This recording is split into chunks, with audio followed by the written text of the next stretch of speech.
Oh, you cannot hear me because I am an idiot and I didn't turn my volume on after all that checking to make sure it worked. Hi, Karen. Hi, Lee. Hi, Elizabeth. Hi, Nathaniel. Hi, Andrew. Hi, Neil. Hi, Gina. Hi, Christine. Hi, Billy. Hi, Nikki. Hi, Loretta. Hi, Susan. Hi, Karen. Hi, Elizabeth. Hi, Melissa. Hopefully, it sounds working good. You guys are some beautiful people. Thank you guys for being here tonight. And make sure you join us on Rumble so you can get on there as well. Hi, Elizabeth. Hi, Matt. Hi, Michelle. Hi, other Gina. Hi, Mackenzie. How you guys doing tonight? Hi, Tia. How you doing? A lot to go over tonight. First, starting, of course, what's happening at our southern border. I don't know if you guys know, but 5 Syrian men were encountered at the southern border amongst the migrant surge. They were arrested by Border Patrol as they crossed Hidalgo, Texas, Thursday. The Department of Homeland Security just released this information. The men were picked up in the Rio Grande Valley sector agents and March 1 of a number of national picked from a border patrol. This is crazy. How many of them are in the country so far? From the land that borders the United States, we're just letting people through? This is ridiculous. This is ridiculous. This is beyond ridiculous. Yeah, and they're talking about New York now eliminating 6,000 cops because they're not going to take the vaccine by the 11th of February. It's absurd what's happening. I mean, there are more than 170,000 migrants apprehended in December alone. A year after the monthly apprehensions, after a year that saw monthly apprehensions over 212,000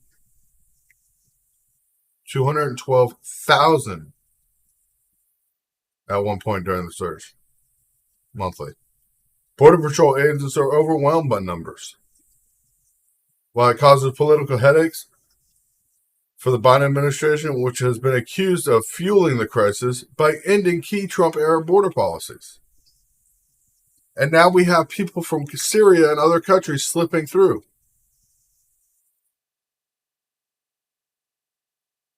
We have potential terrorists entering our southern border, known terrorists entering our southern border without any raise for concern. The number of migrants coming through the north, as well as high estimate numbers who have slipped past the Border Patrol agents, raise concern that terrorism and other criminals will try to get into the U.S.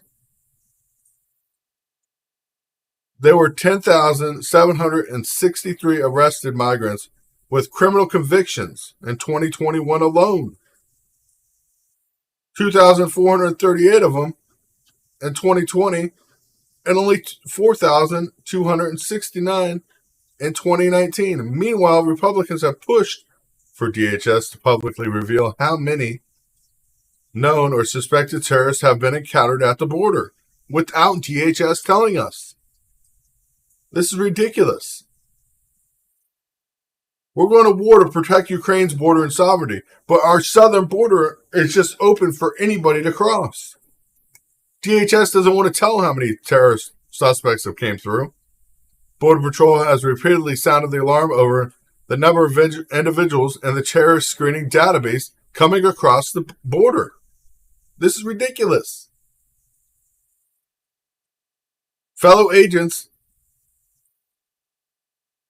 that are seeing, as the Border Patrol Chief Rodney Scott, are seeing record numbers of people on the terrorist database coming through the southern border. Those are the people they're catching are in record numbers.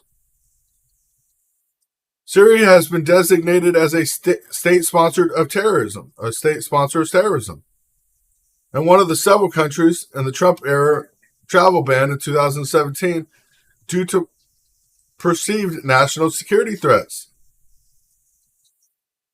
There's no immediate indication whether the 5 men arrested have had any terrorist ties, but they're directly from Syria. How did they get to the southern border and cross? And how many cross that we don't know about as we're speaking about this tonight? This is a major concern as U.S. political agendas.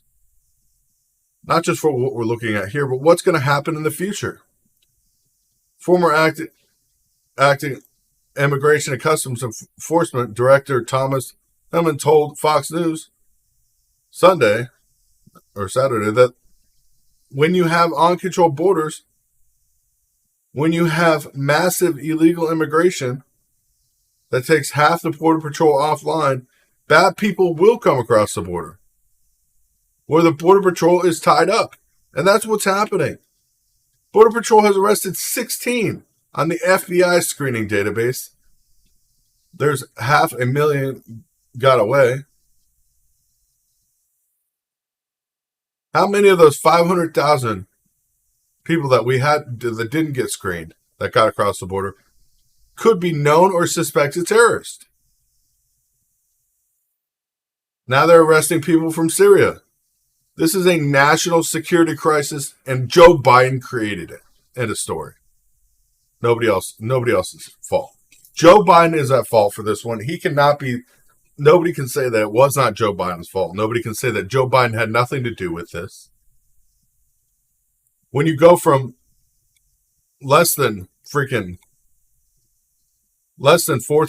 or 5,000 people arrested as they crossed the border for criminal convictions when Biden was not in office, to over 10 or 11,000 that have been arrested so far. Because there's so many people flooding the border now, you can't even catch everybody. You can't even try to catch everybody as we're faced with this. It is a sad state in America, a sad problem. We shouldn't have this problem. We're willing to protect a border that is not even our own, and not even a sovereign border of our own. But we cannot protect our own border because it's racist or whatever the agenda Pelosi wants to put on it. Literally.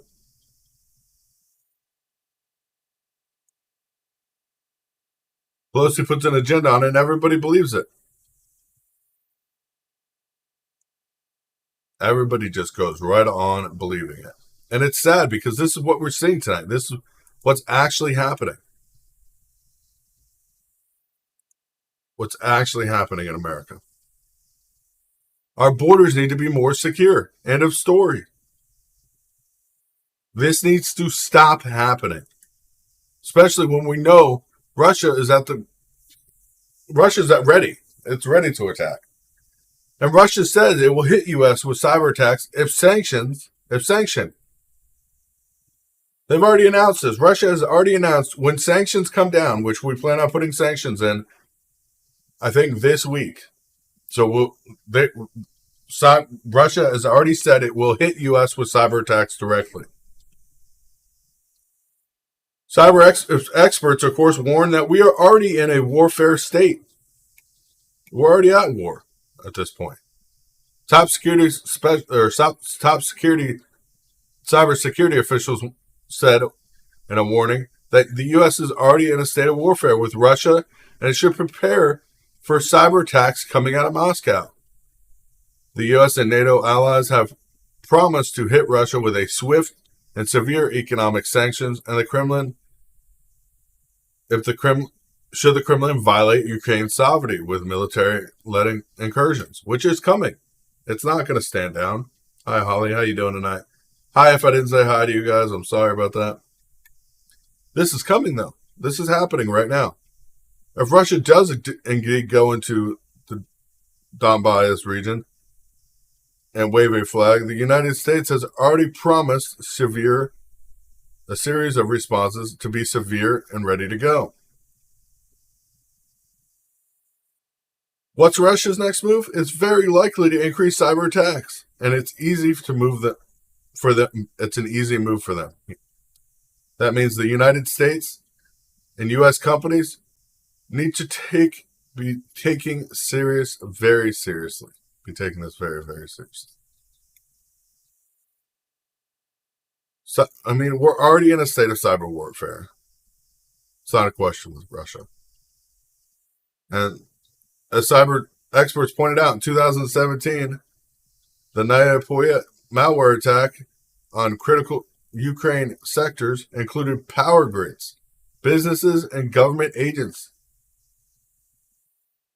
But what started out as a component of suspected Russian attacks on Ukraine spread through Europe and reportedly cost billions.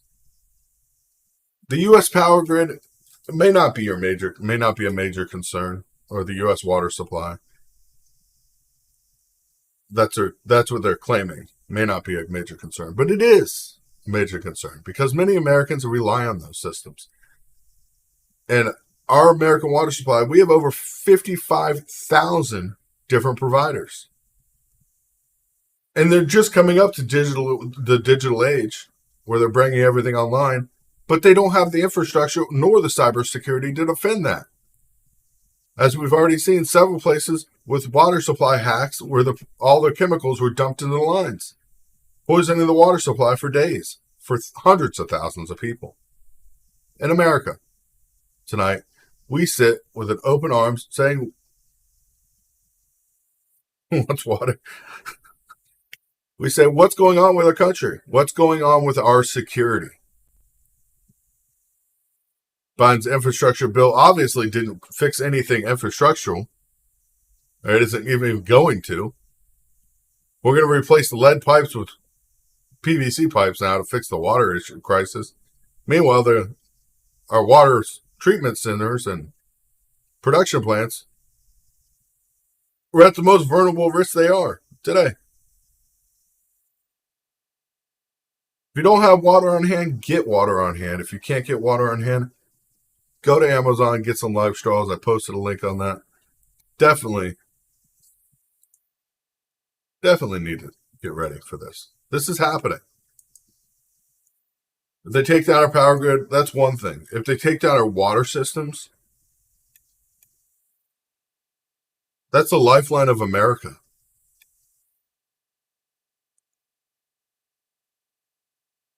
That is the lifeline of America.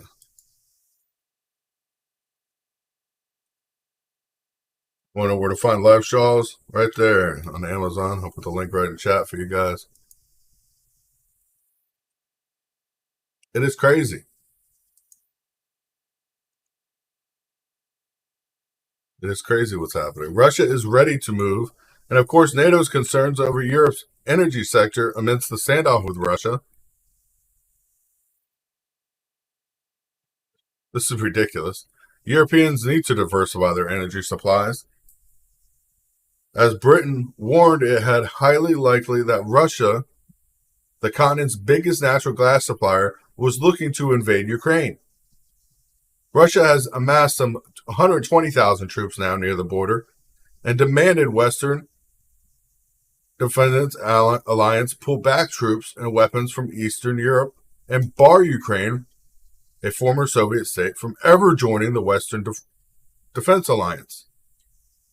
Meanwhile, Russia is building field hospitals and moving blood to the front lines.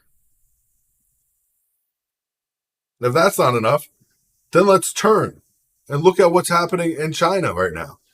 China, of course, is threatening the United States that we are in a standoff with them on Taiwan. If Taiwan moves towards any more independence or freedom because of America, we will face direct retaliation from China. The U.S. will. And China's made that promise and made it clear. Back to Russia, though. U.S. officials say today that military buildup has been expanding to include supplies to treat casualties of any conflict across the border in Ukraine. Locally trained Army reservists as the government scrambles to prepare. Moscow denies any plans to invade on Sunday, but asked NATO to clarify whether it intends to implement key security commitments after earlier saying the alliance response to its demands did not go far enough. Basically, Russia wants what they want, and if they're not going to get it, they're going to take it out on us.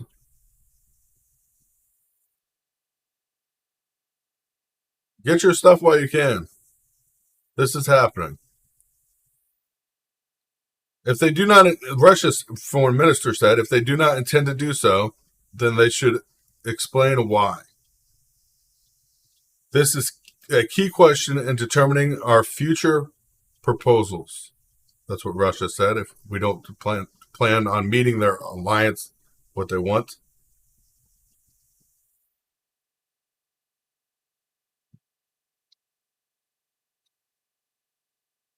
What a surprise. We will be talking about Trump here in a little bit, but not here on this channel. You'll have to go to the Rumble channel eventually. But after I finish the news tonight. A sign of tensions, China said, of course, today, it's temporarily withdrawing non-essential personnel from embassies in Ukraine. Canada is doing the same thing. The United States has already asked our embassy leaders and our countrymen to get out of the Ukraine. The United States, which has threatened Russia with major new sanctions if it invades Ukraine, said is waiting to hear back from Moscow, which Moscow already gave an answer publicly. They didn't like the answer. It says NATO will not withdraw from Eastern Europe or bar Ukraine from joining NATO. But it is prepared to discuss topics such as arms control and confidence building measures. But that's not what Russia wants to hear. The Rumble channel should be in the chat or on the post prior to this going live. If you give me 1 second, I will tell you the Rumble channel. It's pretty easy. It's channel's Real News Live, all one word. But I'll put it in chat right here for you guys to go to Rumble.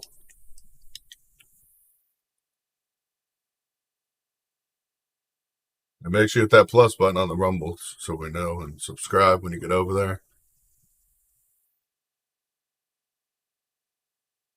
I don't see anybody chatting over there whatsoever, but we do appreciate that as well.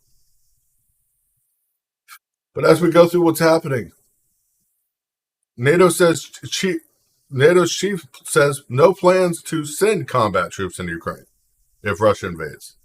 If we're not going to send troops in, why are we even stacking troops up near the border or outside of Ukraine and Eastern Europe? Rumble's an app, it's a website, it's a video platform that we can do anything we want without being wasted or limited to what we can speak and say. Combat troops in Ukraine would involve NATO actually doing this. And NATO has no plans of deploying combat troops, not known to member Ukraine, in the event of Russian invasion. But we already have troops there as part of NATO. So what is NATO talking about? Let's get a little bit further deep in this. Because asked on BBC television whether he would rule out putting more NATO troops in Ukraine if Russia does invade, Stoltenberg said We have no plans of deploying NATO combat troops into Ukraine. We are focused on providing support. Yeah, it's a website. I think there's an app for Rumble as well. There's a big difference between being a NATO member and being a strong and highly valued partner as Ukraine. There is no doubt about that. But defending a non-NATO country with the NATO alliance could cause serious consequences as we go forward. I mean, we already have North Korea firing its medium-range missiles, its most powerful test yet this year, and years, actually. I mean, it fired a missile that took an unusual lofty trajectory, almost 12,000 miles. They think that missile may be capable of almost 35,000 miles, or 3,500 miles, sorry. 3,500 miles. It went 1,200 miles. North Korea, though, is raising the magnitude of its weapon testing to a level that Kim Jong-un's regime has never approached, because they're no longer afraid of what the U.S. can do. We have Kim Jong-un stepping forward. We have everything happening, and nobody doing anything about it at this rate. Nobody doing anything about it. Nobody stepping up and saying enough is enough. Nobody saying, what can we do to stop this? Or what can we do to make it better? What can we do to protect American citizens tonight as this is happening? When and where is this possibly going to head? And where is it going to end up at? Where are we going to end up at?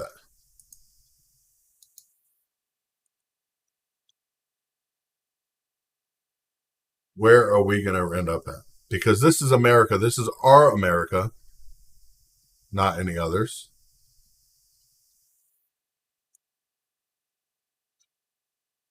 U.S. hospitalization rates are retreating, but death rates are climbing because of COVID tonight, if you guys haven't heard. Hospitalization rates continue to slow in the U.S., with a 7-day average of hospital patients dropping to only 146,000 people in this hospital. Only 148,000 people in the hospital tonight with COVID. That's a good number, right?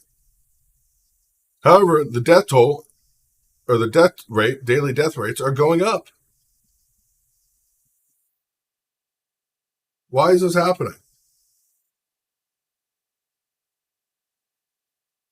Why is nobody tracking what's going on? Another thing is case counts are going down, but that's because more people are testing at home now and not taking tests in public facilities because there is no testing available. When you go to a health department or a hospital and they tell you there's not enough tests for us to test you.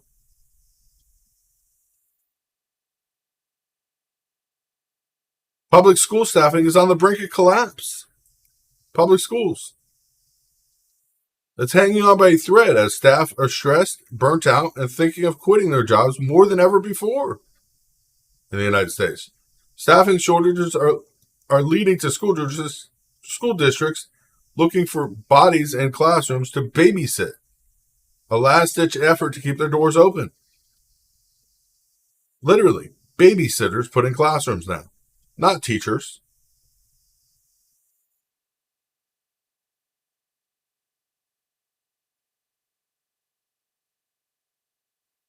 Districts in Texas, Ohio, Colorado are asking parents to fill in as substitute teachers.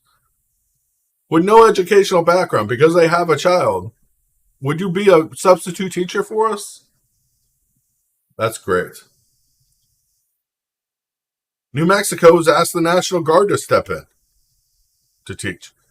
Kansas has declared an emergency, eliminating college credit hours requirements for substitute teaching.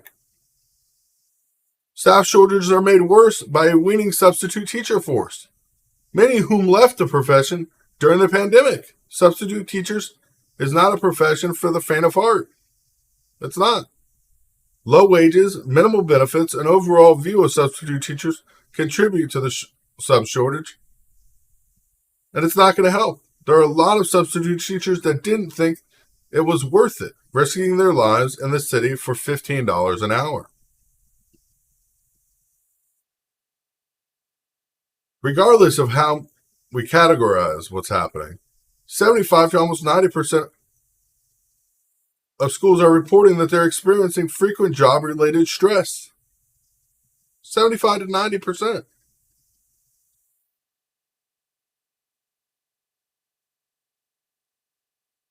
Stress levels are the highest amongst female participants and participants of color because they don't get the respect from the children. And this is a sad fact that's happening in real life here. If you guys want to call in, the number here is 954-418-2435. We would love to hear your opinions live here on Real News Live and hear about what's happening in your district, where you're from here in America.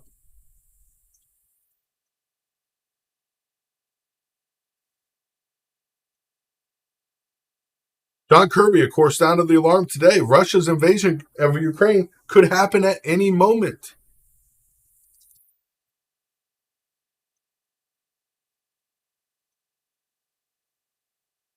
This is huge. This is something we have to face. NATO, of course, the line of defense, keeps moving east.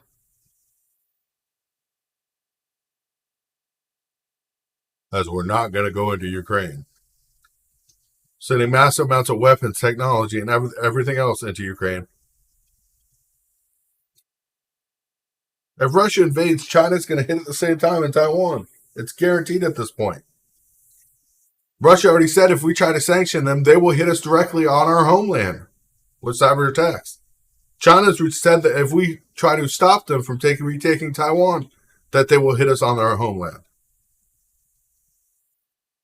Olympians have been in China. They're in China weeks or months ahead of time to practice on the Olympic stages where they're going to be actually performing.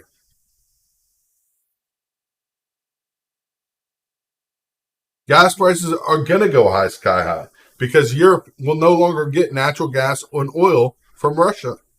That means they're going to have to get it from us. Meanwhile, we have judges that are even canceling gas leases Biden has approved in the Gulf of Mexico now because of the climate crisis.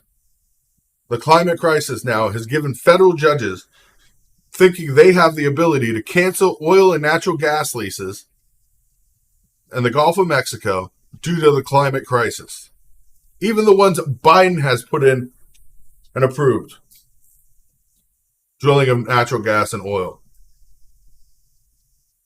No longer happening. The one Biden decided he agreed upon, because we need a certain amount of production here in the United States, are not happening. Insanity's past the point of where we're at now. We're at a point where common sense isn't even in the window or in the realm.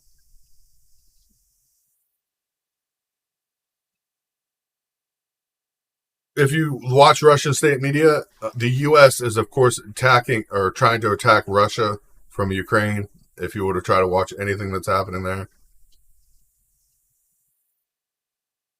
Though it's a federal court, they can take it up to the Supreme Court, but once it's been ruled like this on this court, because of the way they rule it, chances are Supreme Court's going to back it, Alex.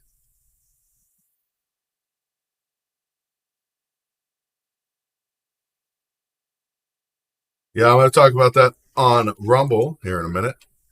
If you guys aren't on Rumble, please head over there because I will be finishing the show over there because there's a lot I got to say tonight that I can't say on Facebook and I can't say on YouTube. So if you guys are on YouTube or Facebook, you will have to move over to either Rumble, DLive, or Twitch.